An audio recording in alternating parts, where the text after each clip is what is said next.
Hello, my name's Travis Mateer, and I'm a beef cattle extension educator for the University of Illinois. Today we're here at the Orr Beef Research Facility in Western Illinois.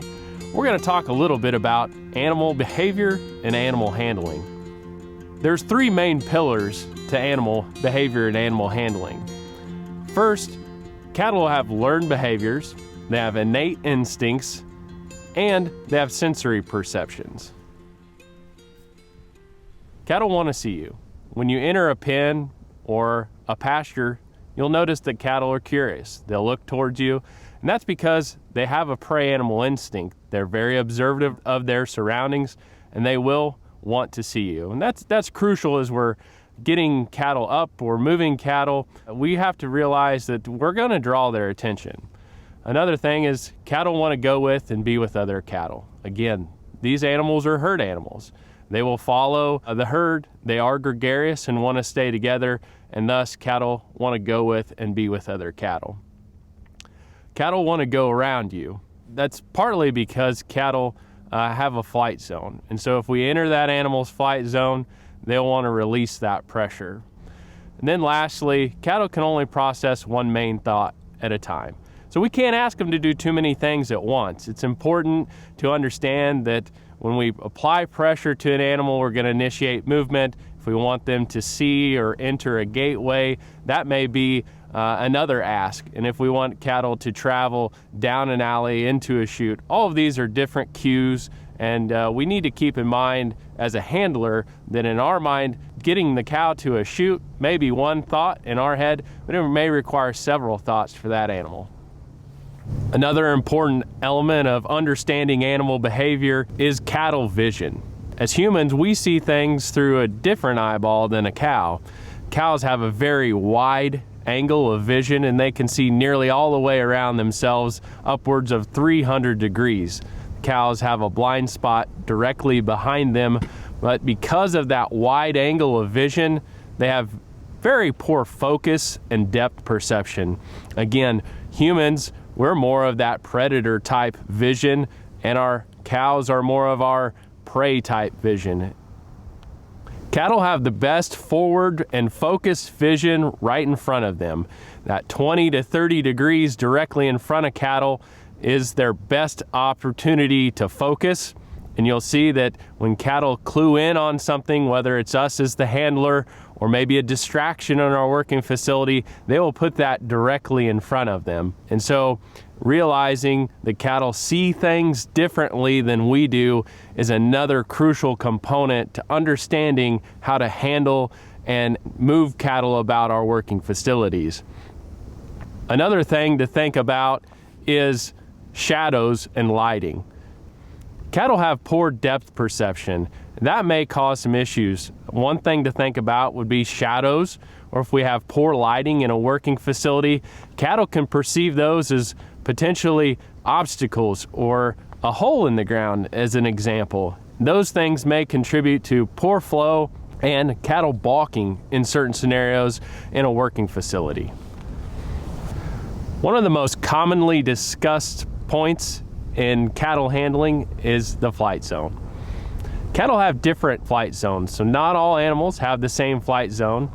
They may be bigger and may be smaller, and that's why it's important to stop and observe these cattle upon maybe your first recognition. If they're your own cows at home and you know cattle, you've probably got cattle of like flight zone. If you're bringing in new cattle, it's important to be aware that flight zones may differ even amongst the same group of cattle, and it is important to observe and get a gauge of that flight zone.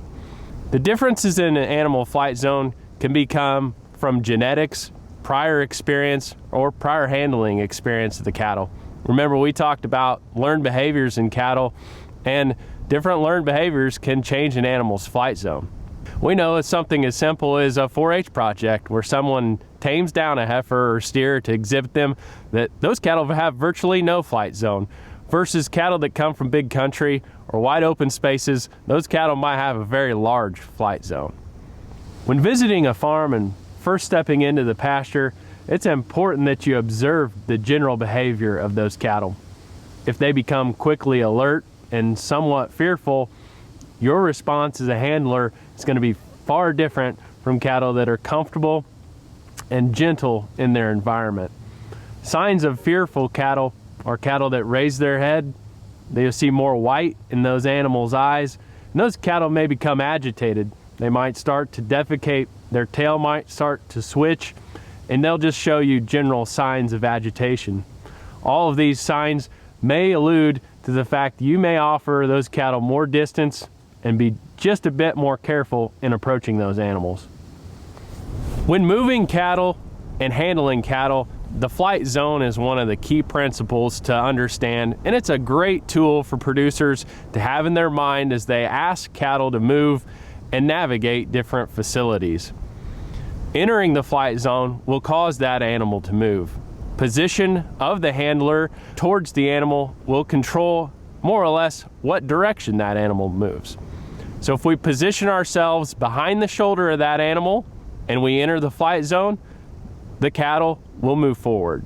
If we position ourselves more in front of the shoulder, and in some cases in front of the eye, and move into the flight zone, that animal will tend to move backwards or turn around and go the other way. Handler qualities are important in livestock handling. One of the biggest qualities is being patient and observative. Before you enter the pen, before you enter a pasture, you need to observe animals to see how alert, and maybe their familiarity with you can be a big factor in how they react.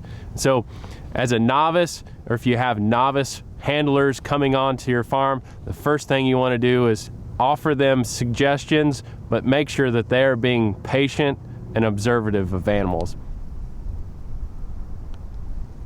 Another key cattle handler strategy is pressure and release. And moving animals is really based off this principle. When we apply pressure, we're going to see action and movement in that animal, but it's important to reward that animal for the correct action. And so in a situation where we've accomplished the right action or the right movement, it is just that we release the pressure. So applying pressure and rewarding that correct movement or action with release of pressure is crucial in animal handling. I tend to compare it to training a dog. When a dog does a trick or responds appropriately to a command, many times we'll reward them with a treat. In cattle handling, the treat that we reward cattle with is that release of pressure. When handling animals, it doesn't always go the way you plan. In a certain situation where you may have found that cattle didn't respond appropriately to your cues, it may be just and warranted for you to stop. Think about things and observe that animal. In a situation where that animal didn't respond, was it because you applied too much pressure? Were you too continuous in your pressure and maybe didn't release that pressure? Or is the setup or facility not suited for the animal's instinct and natural behavior? Another component of animal behavior is draw. I think the perfect example would be a mother cow who has a newborn calf. There's going to be an extremely strong draw to that newborn calf. And if we ask that cow to move, or we're asking that cow to handle in a certain manner, we have to understand there's a very strong draw for her to be with that calf. In most cases, we're going to want to allow that mother cow to be with her calf, maybe move those cows as a pair, or maybe delay movement of that mother cow and calf. Another example of draw would be in a pasture situation. You may find that cattle are sometimes difficult to move out of a certain area of a pasture. It may be a safe spot for that animal. It may be a shady area, a watering location, or a situation where they know that you can apply pressure to them.